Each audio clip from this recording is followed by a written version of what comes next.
Go ahead, Carla. Hey everybody, Hootie Who, Carla Hall here. We are back for another week. These are unprecedented times, but through grace, resilience, and love, we will get through this together. And I have been reminding us all of that every single week for the last 6 weeks, because this is week 6 of our live chat series, and it's inspired by the new musical Grace. And we are so grateful for the nearly 300,000 of you who have been reached by our conversations. GraceTheMusical.com is the website. You can always stream from there. So please go on if you haven't already. Well, today marks a special chapter in our series. For the past weeks, we have spoken with culinary historians, authors, entrepreneurs, Broadway veterans, and media mavens. I'm so excited because today we are presenting a one-on-one intimate conversation with the creator and composer of Grace. He's an American composer, producer, music director, innovator, curator, and musicologist. I love that word. I didn't even know that word before now. His work, the Philadelphia Inquirer has declared, Williams has a musical language all his own. It brims with vernacular American optimism. Please join me in welcoming the creator and composer of Grace, my friend, Nolan Williams Jr. Hi, Nolan. Hey, Carla, how are you? I am so good. I am so excited about this because we have been focusing on other people, but now we get to get into your head. Oh, God, that's a dangerous place, you know? But look, I am still getting it together. Yesterday, we were walking, and you all, by the way, I talk about social distance walking with Nolan.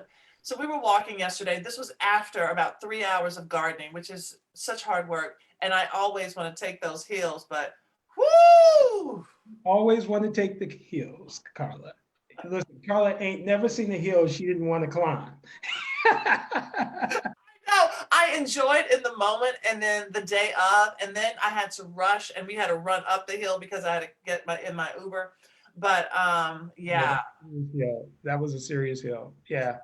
But it seems like there's a great metaphor in there, this idea of being fearless about tackling hills. Yes, yes. When I used to run back in the day, okay, about when I was 40, almost 20 years ago, when I was running, there was a trainer, and she said, when you get to a hill, you speed up, you run faster. When you are tired, you run faster. And I'm like, when do you slow down? And she always said, when the race is over. So that's also a metaphor for life. When it gets tough, you just dig deep and you keep going. Listen, I love that.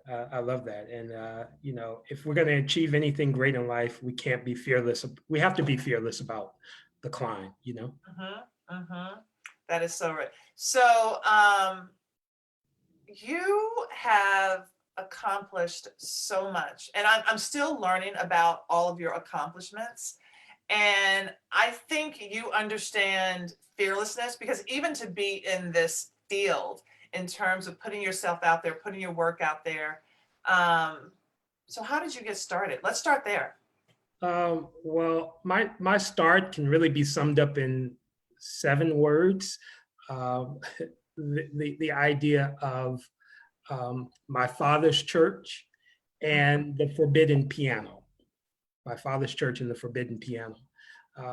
And that's really all about my father pastored a church in Vienna, Virginia, called First Baptist Church.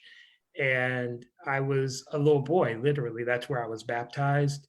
And there I was exposed to music early on. And there was a choir director by the name of Brother Howard who played. He was like the coolest dude. He had a little fro. He, was dapper. He was the music guy. And I used to go to him after church on Sundays and ask him to show me, songs that he was playing for the choir. And then I would go home to the forbidden piano and jump up on the piano stool and started positioning my fingers like I had seen him. My very first song was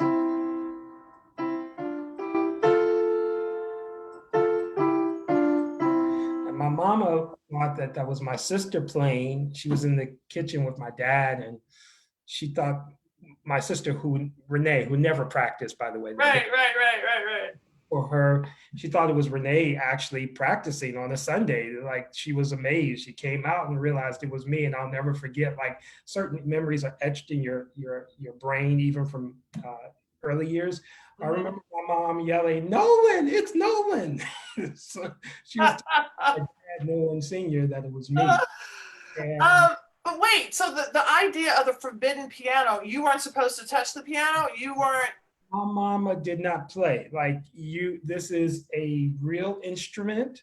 This is something that is not to be a toy. You do not bang on this. There was none of this in my house. No child ever banged on the piano. We played it. Okay. And so, yeah, so I broke the rules, but they were so amazed that they were immediately supportive, and that was really the start. My father's church, the forbidden piano. All right, but so clearly your musical influences are broader than the church. Yeah, that's like where my mom comes in, because she was really big about exposing us to culture. So throughout my childhood, like Mama and my Aunt Grace, they curated every Saturday for us, even though at the time we didn't even know that word, but that's really what they were doing. Right. Every Saturday we went to plays, and we went to concerts, and we went to ballets, and we went to movies, and we went to carnivals, and you name it. Every Saturday we were doing something different and something cultural, whether it was the Kennedy Center or Ford's Theater, or whether it was some local university's auditorium where the students there were doing some kind of a performance. Like, they curated every Saturday.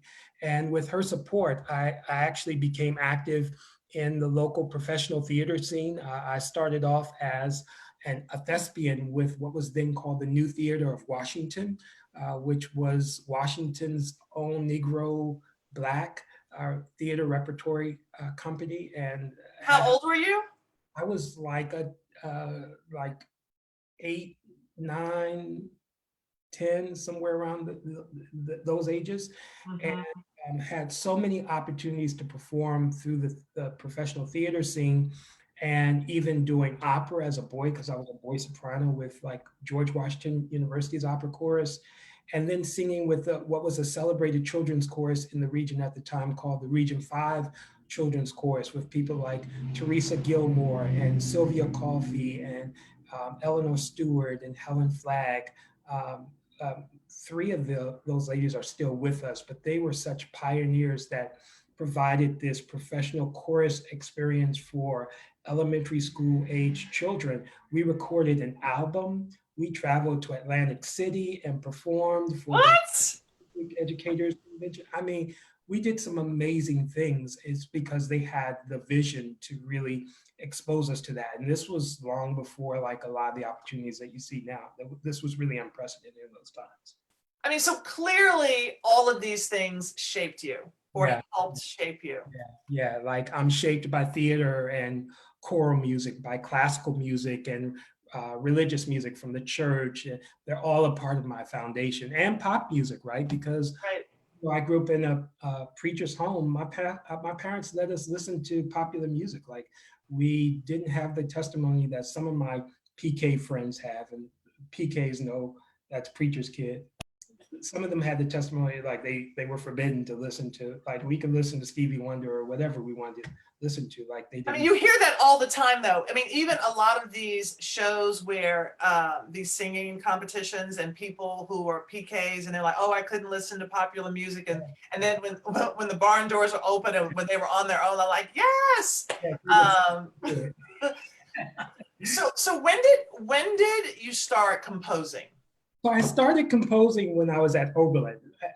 I'll say that officially, because actually when I was a kid, I started composing. But I mean, if I shared with you the first song I ever wrote, you would really, really laugh, because it was crazy. I was like 4 years old trying to write music. But anyway, I got serious about composing when I got to Oberlin. And by then I was starting to arrange music. I took a composition course with the amazing American composer, Michael Dougherty. And that class really opened me up to the possibilities of creating different soundscapes. So by the time I left Oberlin, I was really more serious about composition. I'm trying to, I'm just trying to get my head around the whole thing. And you mentioned 4 years old. So by the time you're in college, you have been listening and hearing all of these things and Yeah. all of this time. And then now your works have been performed by symphony orchestras and choirs, solo artists, crossing genres. You even have songwriting credits on television shows and a couple of Grammy nominated projects. And I'm bragging about you a little bit here because you haven't even talked about any of that. I see. I've been really blessed, and anyone who knows me knows I'm a hard worker. So, hard work always meets good fortune. When you put in the time, it pays off. And it doesn't always pay off in the immediate, but I believe it always pays off in the course of time. And now Grace. And now Grace. But that's not your first musical. No, I actually have been exploring musicals for a number of years. And I say it that way because in many ways, I feel like I've been learning about musicals, even though I was a part of musicals as a kid. It's different from being a part versus learning how to write them. Right. And understanding that it is a very complex process. So I've been learning how to write musicals through the active process of following my creative impulses. Okay.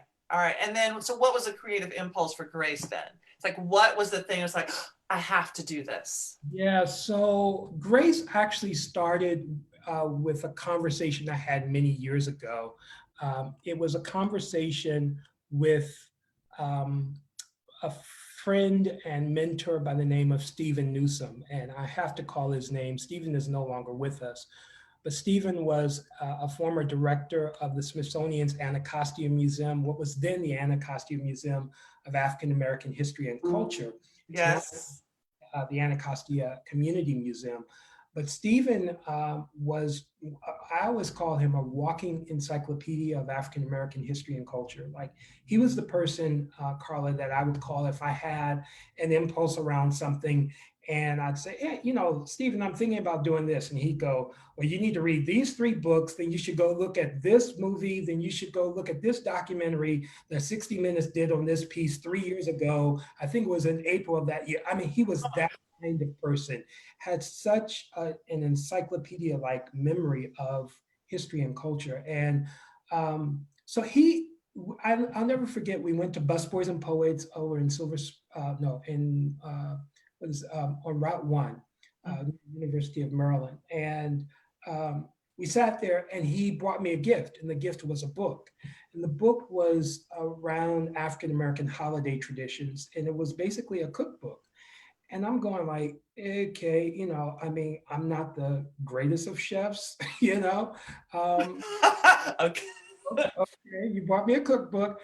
And he was like, yeah, no, I really think you should start looking at African-American culinary traditions. And I'm like, okay, Stephen, I respect what you're saying. I've got 20 projects on the plate right now, which anyone who knows me knows I always have 20 irons on the burner, And so I took the book home, set it someplace where I would, know where it was, but I didn't immediately open it.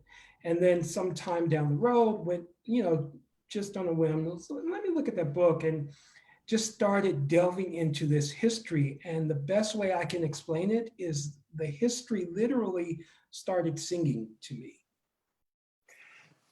So this is what I think you're saying. I mean, even when I get random ingredients, and it's not just with food. If I see people, I talk to people, they tell me their stories, and ingredients speak to me. I see a dish sort of come together. I see a plate as my canvas. I see the ingredients and colors and textures, and that's how I see spices in my head.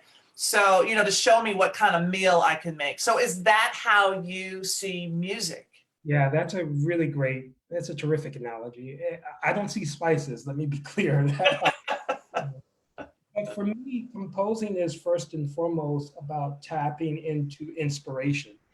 And never forget that the heart of the word inspiration is the word spirit. So for me, spirit is the source of creation. It's the source of composing.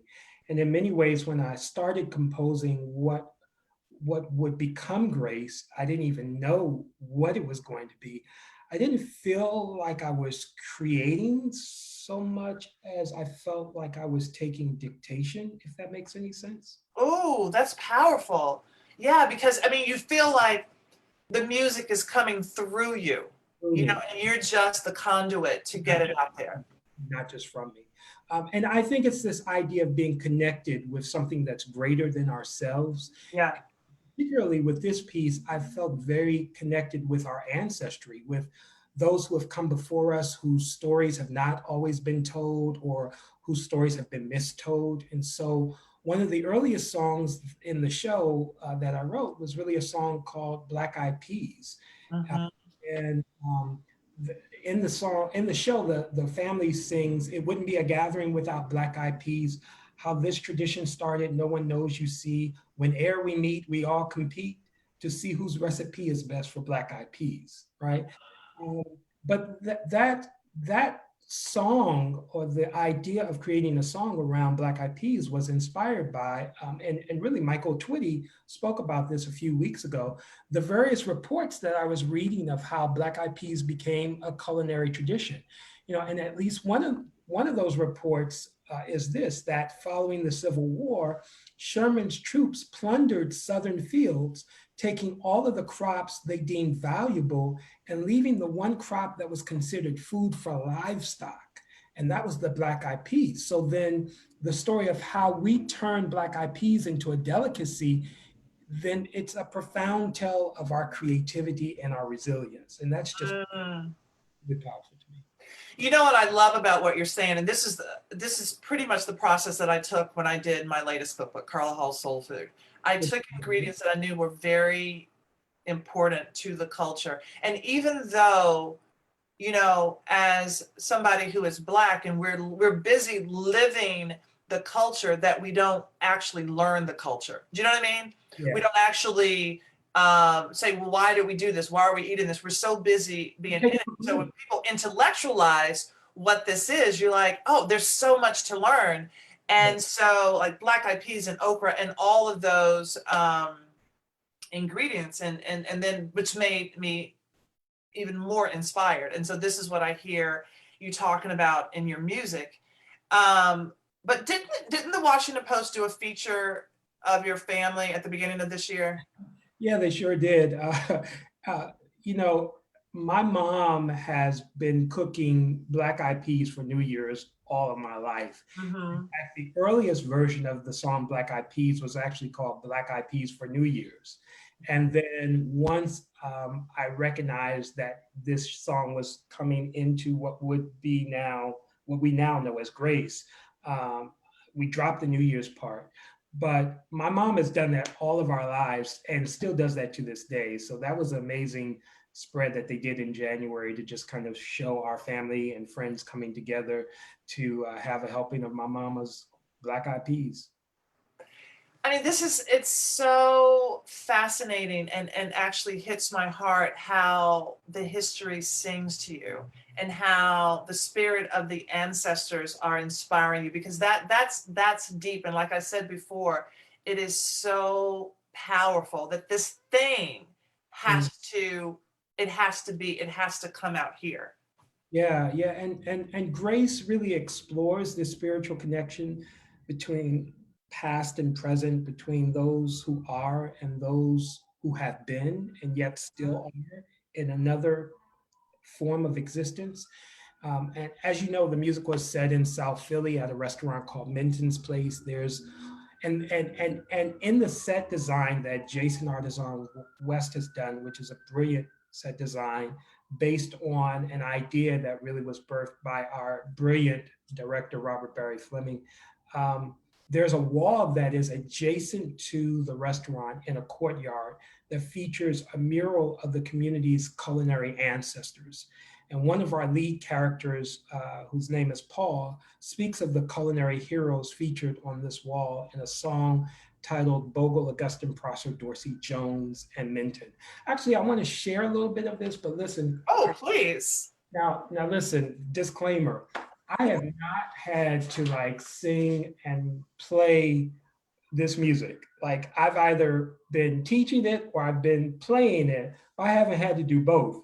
So we will be gentle. We are grateful for any notes that come out of your piano. Listen, including the blue notes, huh?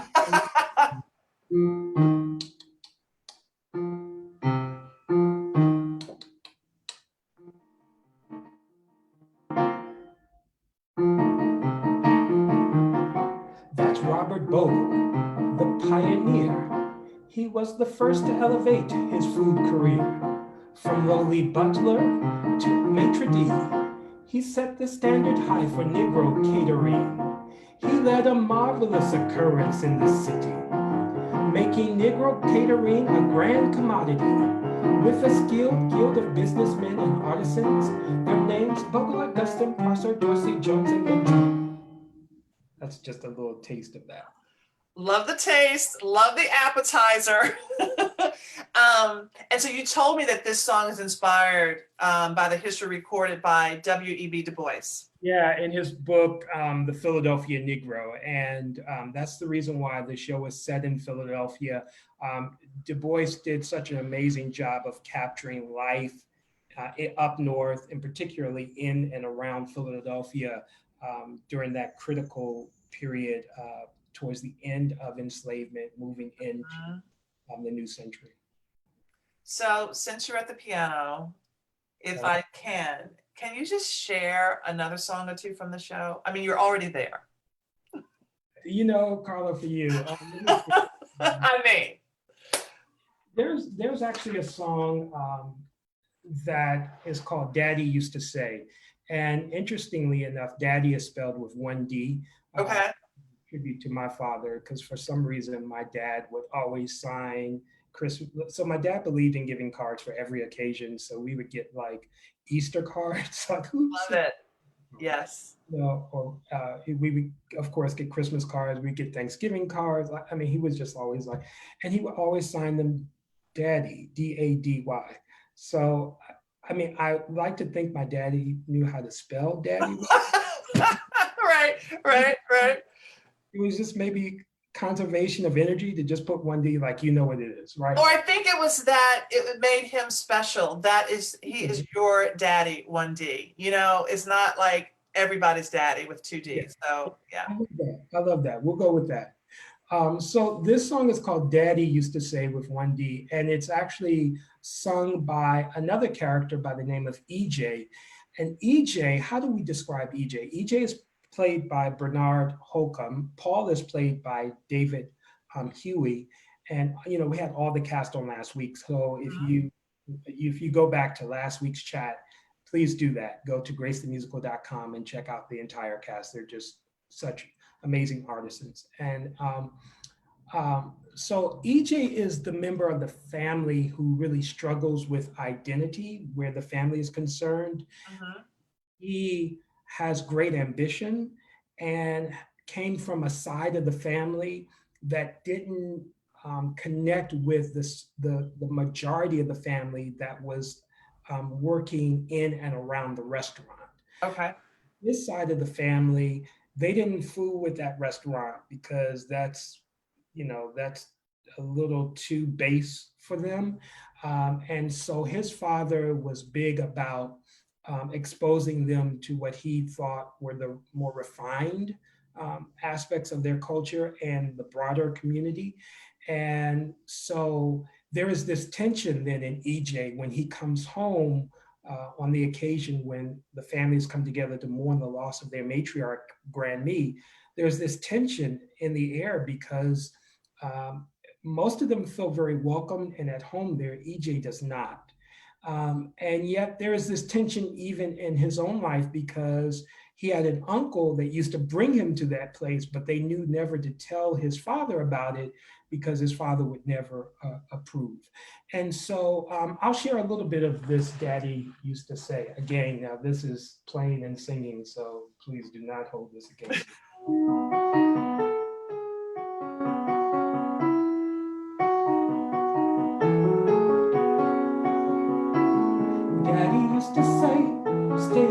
from places like this, 'cause food like this will kill you.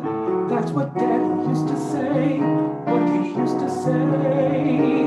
And Daddy used to say this food would give us hypertension, not to mention diabetes.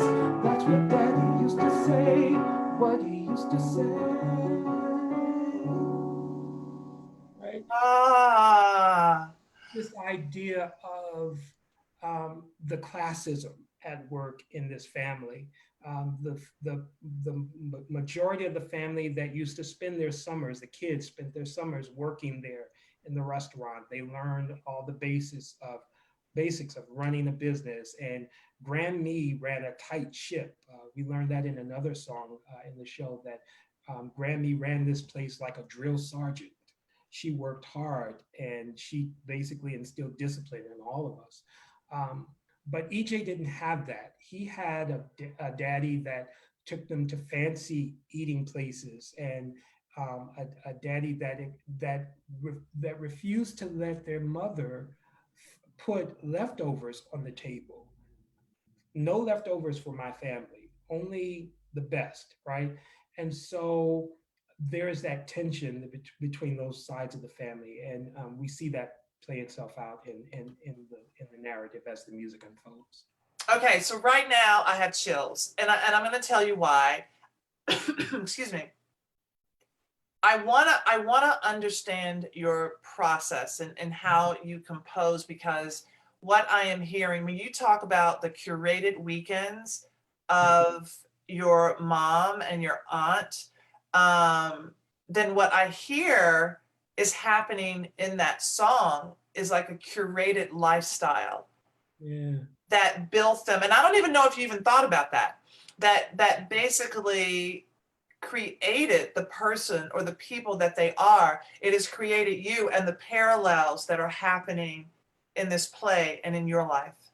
Yeah, it's really interesting you should say that, Carla, because this piece, I started working on this in 2014. So it's been a 6-year journey. And at some point, through the wisdom of Robert Barry Fleming, we brought on a librettist. Things didn't quite work out, but the process was also very helpful towards getting me to better understand what this work really wants to be, not just what I wanted it to be. And this goes back to like understanding the ingredients, right? And Right. not imposing on the ingredients what the ingredients don't want to really become. And in many respects, that has been a part of this journey for me. But Nicole Salter, who's a Pulitzer Prize nominated playwright and brilliant woman and friend of mine. In fact, you met Nicole a couple of weeks ago when we did a little cooking session. Oh yes. Making session. She makes great omelets. She makes incredible omelets, and she's been showing off on social media ever since. Like, she's been putting all these dishes up. I'm like, some folk cook with Carla Hall, and then anyway, you can't touch. But Nicole said something to me that at first I resisted, and she said when we first met, she said, "So Nolan, what does this musical reveal about yourself?" Mhm. And I was like, this musical ain't about me. This musical is about these characters. It's about this family in Philadelphia. It's about these traditions and this history. And she was like, my brother, hold on. She was like, whatever we write, whenever we write, it is somehow a reflection of ourselves. Yes. And I had never thought about that. But you're right that in many ways, the upbringing that I had is reflected in this understanding of this family, right? How even within family structures, there are class issues, and everyone doesn't always get along. And there's great ambition, and there are people that often feel that they're not necessarily understood. I have to say, I haven't always felt like I was understood by my family in terms of, when I made radical decisions like, wait, you're leaving, a church job, you're a minister of music at a very prominent church, you're making a very healthy salary, you're leaving that to go do what? Yeah. people just don't always understand decisions that we make. And yet, when we tap into spirit, we recognize sometimes that there's a higher calling for us. And so, in many ways, not always, but in many ways, my own story is reflected in this. And the love for Black eyed peas and the love for these food traditions and what food does for us as a family and as a community, and what it means to have a mother who is loving and nurturing, and to have a grandmother who is the matriarch of the family and is respected and revered and the keeper of traditions.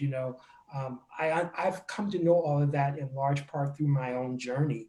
And in that respect, I relate directly with the Mintons. And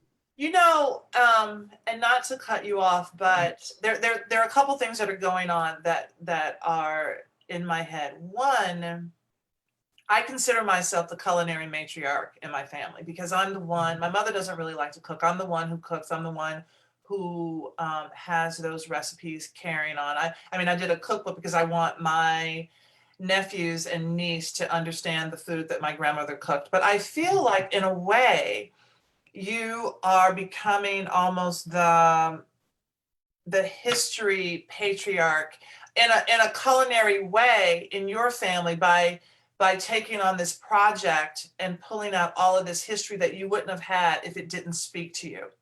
Yeah,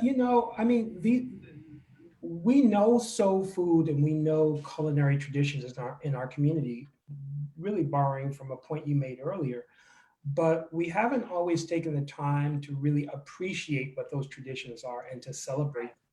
And we certainly haven't seen them on a Broadway stage, we hope, in a way that is elevated, that speaks to the history, that speaks to the power, the connection between what was and what is, but also that is universal, right? Because what's powerful about this, when I share, music like Daddy used to say, you know, every family can relate to that because classism exists within each family structure. And when you share a piece like When Grammy Cooked, every family can relate to that because all of us, who are fortunate had someone that was a matriarch type of figure that was loving and nurturing and made sure that we had, daily sustenance in some kind of meaningful way, even if they had to work with scraps and make something out of scraps, right? Yeah. So it's amazing how a piece that has a particularized context can have such a universalized message and a resonation. Yeah, the other thing that I thought about as you were talking, so you have the song, The Three Okra Seeds, and when I listen to the lyrics, and if you can share those in just a second, like what, even as a viewer and listening to the song and the more I get to know about this play, like what are your three okra seeds? What are the things that as you as an individual, whether you're Black or from another culture, what are the things that you're holding on to preserve so that you feel in your heart connected to your culture? And that's why it's such a powerful song. And even as I literally have chills like right now thinking about that song. Yeah, we were talking about Black eyed peas and okra. We know that they came to the continent of North America. We know how they were brought here. There are different reports as to how they were brought here. And so I thought it would be interesting to explore in this musical the power of myth within this family. And myth not being an untruth, but that kind of system of beliefs that a group of people hold that helps them to better understand life and add greater value and meaning to their lives. And so in the Minton family, the myth is that the first Grandme was being snatched away from the shores of Africa.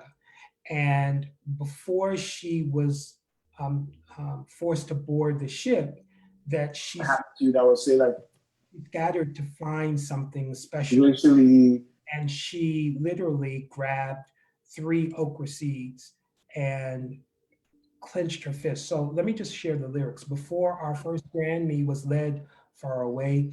She scurried to find something special to take. Though naked, she clutched in her right hand alone just 3 little seeds to remind her of home. Through turbulent waters, mid cramped quarters dark, her little clenched fist, it resisted to part. With 3 little seeds she had ransomed to roam, whose harvest could make barren fields taste like home. Yeah. So even though we don't have 3 okra seeds, what that says to me, there is something, if we can hold on to it, to hold on to our culture, Yeah. for our kids, our nieces, our nephews, as we move forward, it is so incredibly powerful. And I understand from Dell Mott that you have composed a couple of songs in the musical literally overnight. I mean, So, okay, yeah, I was bragging about this. But, for me, let me just say this. For me, the creative process is most induced when I have when I have clarity about what it is that needs to be said. okay. And so once I have clarity, then the music comes Okay. because clarity brings music. Clarity hastens music. And in many instances, clarity clarity sings, right? Because I'm clear on. So there have been moments in the show where, of course, you're always developing and redeveloping and trying to figure out transitions. And there have been a couple of moments in the development of this show. One was at a critical point where we knew that we needed a character by the name of Ruthie, who has become the manager of the restaurant. Granny, when she retired, handed the keys over to Ruthie, and Ruthie has done the best that she can to try to keep the restaurant going. But of course, the neighborhood is changing all around her. We knew that we needed her to sing a song about that. And I struggled with what that song should be about. And at the time, Nicole was with us, and Nicole was just like, it just needs to be about her. First of all, this isn't the first time that she's failed. So the threat of when you've known failure and when the stakes are very high and you see yourself getting ready to fail again, how that just heightens all of our senses and heightens all of our anxiety around that. And so I went home that day. We were workshopping the piece at Cleveland Playhouse, thanks to Robert Barry Fleming and the wonderful folk at Cleveland Playhouse. And I went home that evening once I had that clarity, and I wrote the song again for Ruthie. And it was, I don't think I can fix this. I don't think we will survive. I can't afford to lose another thing, and I'm tired, so tired of the fight. What does it say about me that I've messed up so bad? What does it say about me? Asking these questions, these probing questions of herself, like, why is it that every time I get to a place of seeming like I'm about to cross over another important threshold, I always find a way to drop the ball or to fumble. And that's a human experience, right? Yeah. Three steps forward, 3 steps back, right?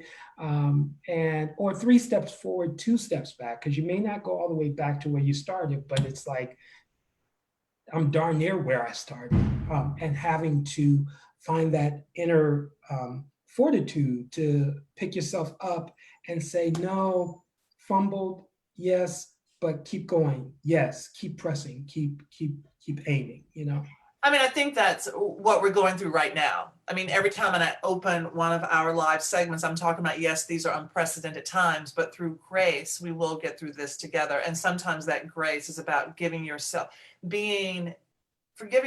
and being gentle with yourself, all of that.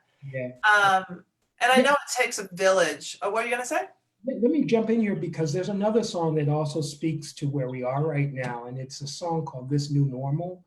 And it is a moment where the community as a whole, when they come together, of course, they're coming together to mourn the loss of their matriarch, but in a way that I know Black families to operate, we're not just going to be on a place of melancholy and sadness. Like, we're going to be reminiscing, we're going to have good food, we're going to cut up, we're going to tell Yeah. jokes. And so the show captures that. But then there is this moment of collective mourning. Mhm. And it's triggered by our character Paul, played by David Huey, when he remembers what the gravitas of this occasion. And we get the sense in the telling of the story that he was closest to Grammy, and he sings the song, "Since the Wednesday before last, I've been going through boxes on the shelf. Last night I came across the apron she gave me back when I turned 12, and I just lost it. I fell down to my knees, the ugly kind of cry that makes a grown man recede like a child once again. I was like a child once again." And then he asked this question in the refrain: "How do I go through this life without my Grammy by my side? And who will I call when I need some help or sage advice? They say in time we learn to live with loss, but I can't hide that this new normal is so hard to abide." And I mean, that speaks so relevantly to where we are right now. Like, we're living. Ah, stop it. And you're not even singing.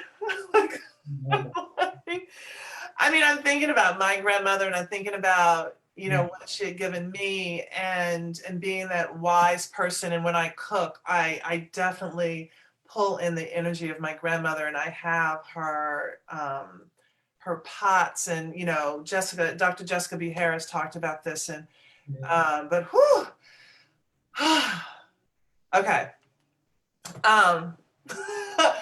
Okay. I wanted to shift gears and just talk about, you've mentioned Robert Barry Fleming a couple of times, because it takes a village to pull something off about this. Can you, about the play, and I've talked about Dale.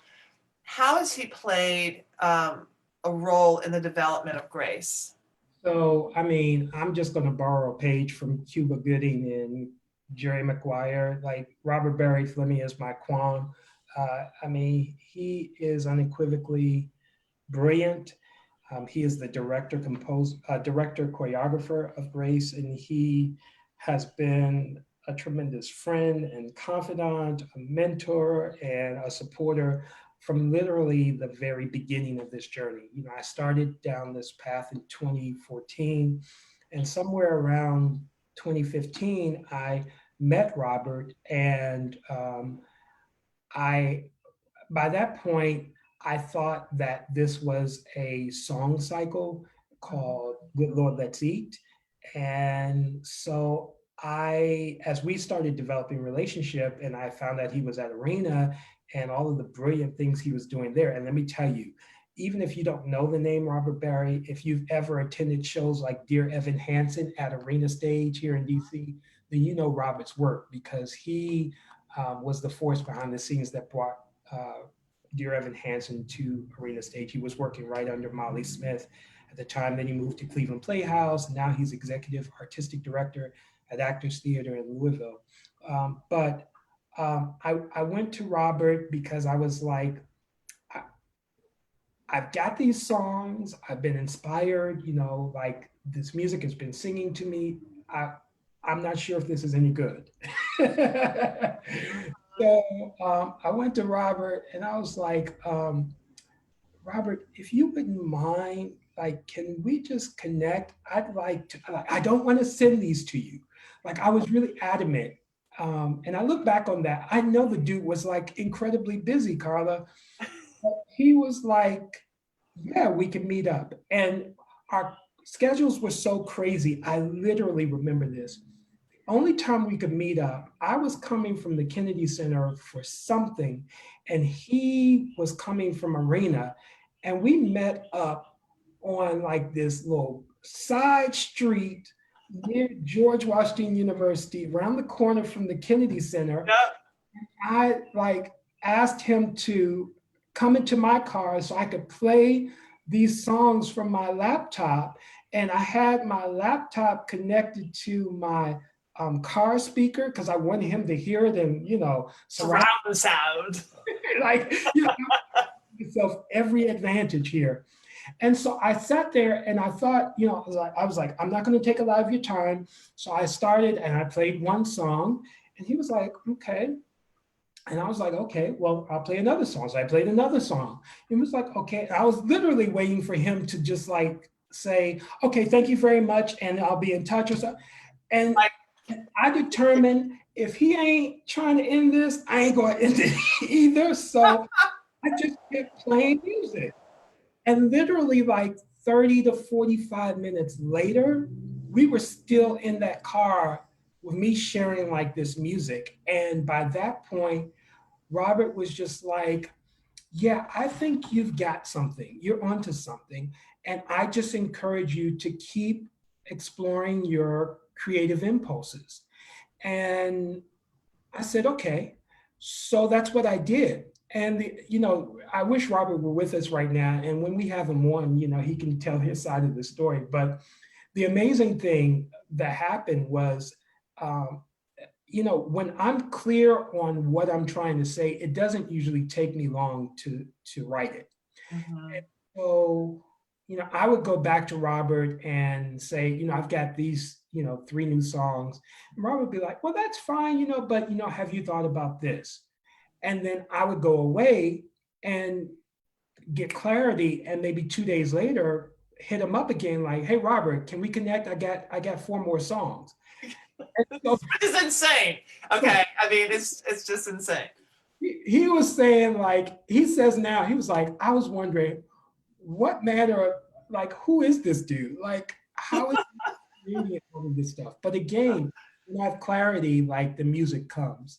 And he literally has helped to shepherd me through this whole process. And I'm so, so grateful to him. And I'll tell you the most profound lesson that he helped me to learn is the 2 words that I think every artist needs to learn.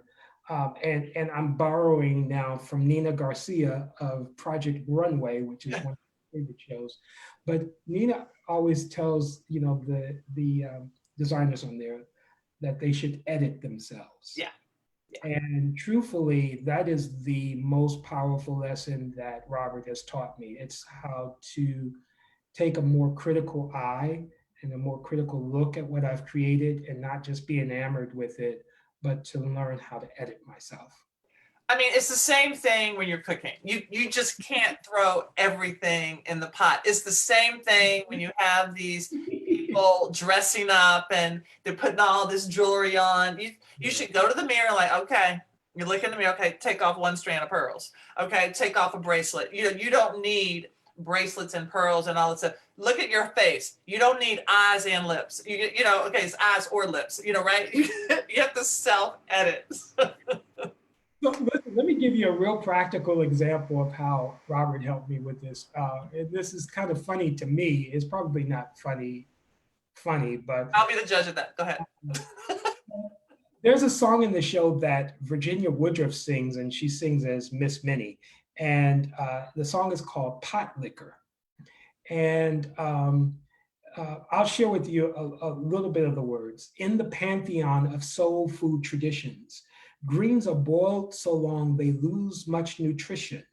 The most enlightened sees this keen recognition and think, we think this, why throw out the part that's most green nutritious when we can sop it up with some corn pone or some biscuits, or serve it up as a broth, such delicious cuisine.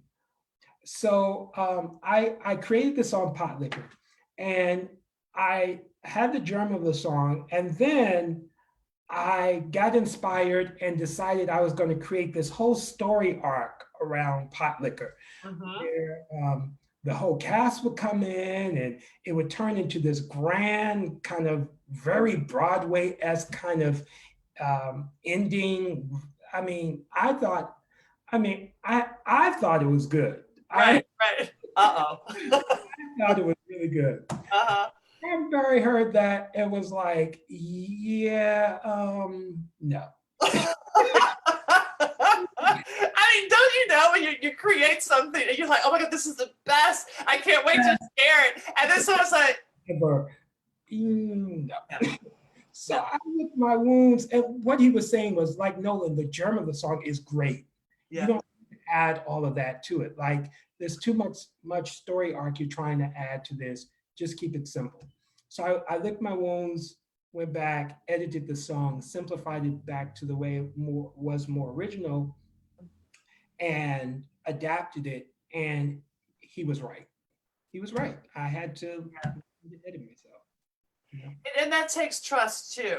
You know, the person who is helping you through this and being a mentor to you, and you know, you trust their opinion, which makes the whole thing better. Implicitly, indeed. Yeah. So what's next for Grace? Oh, Carla, that's a great question.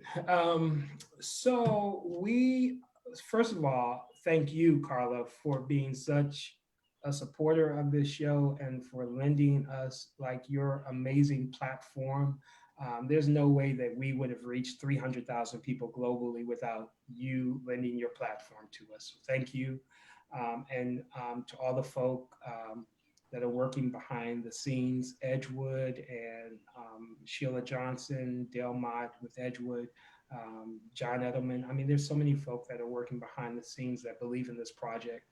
The folk at Actors Theater that have invested quite a bit in this project, and we wouldn't be where we are if it weren't for their confidence and Robert's leadership.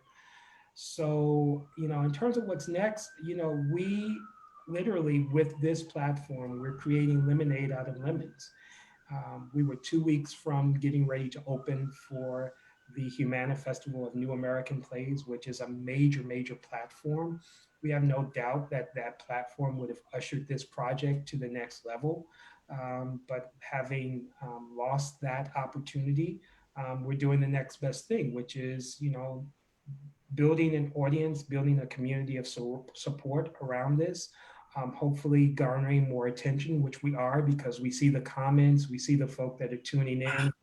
We're getting emails and text messages. And Well, speaking of the comments, y'all, it's my fault that I'm not reading your comments because it's tech and I don't get it. I don't understand how to be on here and get to my own live page. So I'm sorry, so but I'll type it out. what we do, I try to go through on the back end. So I promise I'll go through and answer comments, you know, particularly those that are addressed to me.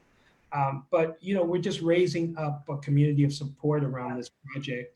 And we're hopeful that going into 2021, that we will have a home, a place to mount this work where the wider community can hear the actual cast, the folk who are far more talented at interpreting this music than I am vocally, hear them really give life and energy and spirit to this music.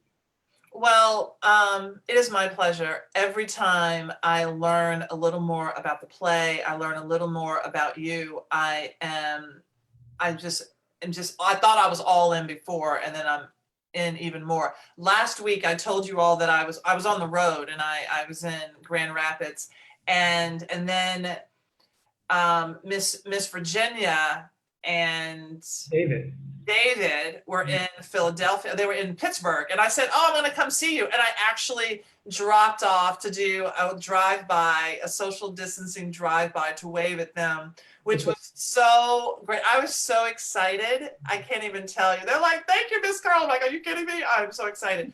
So to connect with the cast, I can't wait for this to just be on stage and to see it. But I mean, even getting so emotional and hearing the words, this has been so incredible. Thank you for sharing so much about yourself, your process. I can't tell you enough. I hope that everyone watching has really enjoyed sort of the making of the sausage, like how that gets made. Please go to gracethemusical.com to register. We're building a community around this amazing project. As I hear about pot liquor, I'm going to share a recipe on my smoked paprika pot liquor, which is vegetarian, but I'm telling you, you can ask Billy Porter, you can add, and I am name dropping. You can ask Sherry Shepherd. I've shared the recipe with them. They're like, okay. So it is such a great recipe. And I want to share these with you all because I'm inspired by Grace just to give you these recipes. So go to gracethemusical.com Nolan. That's an important note, though, Carla. You're only going to receive the recipes if you become a friend of Grace the Musical. So you have to go to subscribe, and then Carla will send out. In fact, we sent out your okra and tomato. Yeah, chunky tomato with the okra. Yeah, we sent that out last week to supporters. So subscribe. So this is great. So join us next time. We will let you know when we'll be back. Until then, stay safe, be well, have something delicious, and listen to something that makes your ears sing. Thank you all so much. Thank you, Carla.